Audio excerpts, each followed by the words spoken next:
Hello, welcome to memoQ in 90 seconds. Today, using FirstAccept in memoQweb. When assigning files to linguists in memoQweb, we can select them individually from the list like this.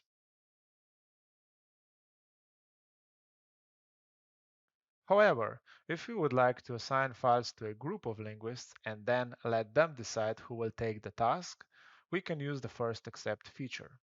To do this, select one or several files by clicking the check marks next to their names.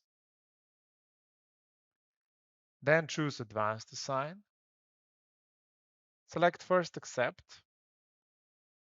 Optionally enter the response date and click Assign a translator. Select the translators,